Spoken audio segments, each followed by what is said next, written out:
Members of the National Assembly Committee on Information and Communication have accused the Communication Authority of favoring foreign firms when issuing broadcast signal distribution license at the expense of local media houses. The MPs spoke as they grilled the Cabinet Secretary for Information, Dr. Fred Matiang'i, and the Communication Authority of Kenya Director General Francis Wangusi on the acrimonious analogue switch-off.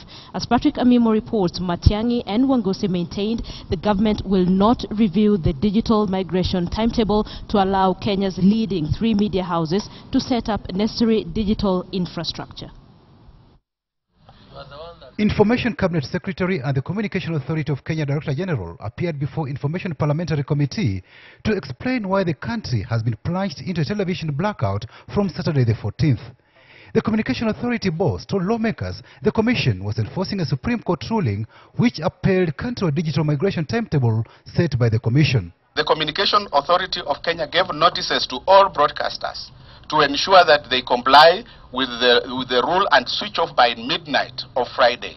Of course, immediately the 3 media houses reacted and said they are not going to comply, they will defy. The only alternative left to us to enforce the law was to go and get the search warrants and go and switch off the analog transmitters. And bearing in mind that the deadline for digital migration is 17th of June 2015, why don't we look at these things in terms of perhaps having 30th March as a deadline for everybody, such that those who are not ready right now can be given until 30th of March. To us, and even the government, it will be equivalent to having a mother having given birth to a baby and then you take a baby and say, can you please take her back into the womb, which is impossible. We will be firm and insist that we respect the timetable that has been given by the regulator. We are not going back on digital migration, honorable members.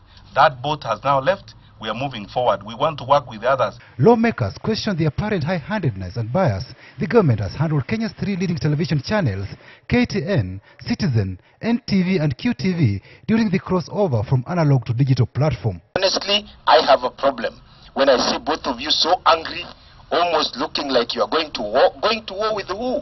You're supposed to be neutral arbitrators. If you have seen us disturbed and a bit frustrated, not angry, frustrated, honorable members, only the chairman of the board and the director general knows what we have gone through as a government with these 3 media houses. The 3 leading media houses have been broadcasting on analog transmission. After the Communication Authority dismantled and cutted away the analog equipment, the country has been plunged into a television blackout. According to the Communications Authority of Kenya, only 1/4 of television viewers across the country have purchased set-top boxes. A majority of those boxes are from pay TV platforms that are switched off whenever the subscribers do not pay. However, the government insists television viewership has not been disrupted after it disabled analog signals of KTN, NTV, Citizen and QTV. The most important thing to the media houses really is not the transmission. It's the content that they carry.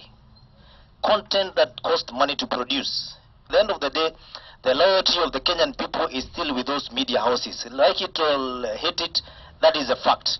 We are now able to have 43 channels, and I'm not ashamed to tell the House that the country is not in any media blackout. You can't force Kenyans somewhere else to use it while it is not in use.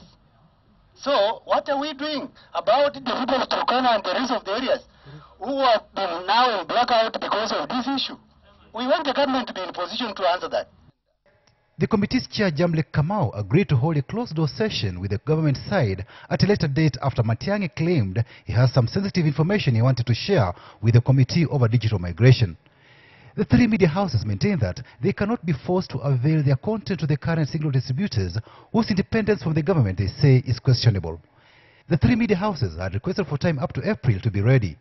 That will still have been 2 months before the digital migration deadline of June 15th. Patrick Amimo, KTN.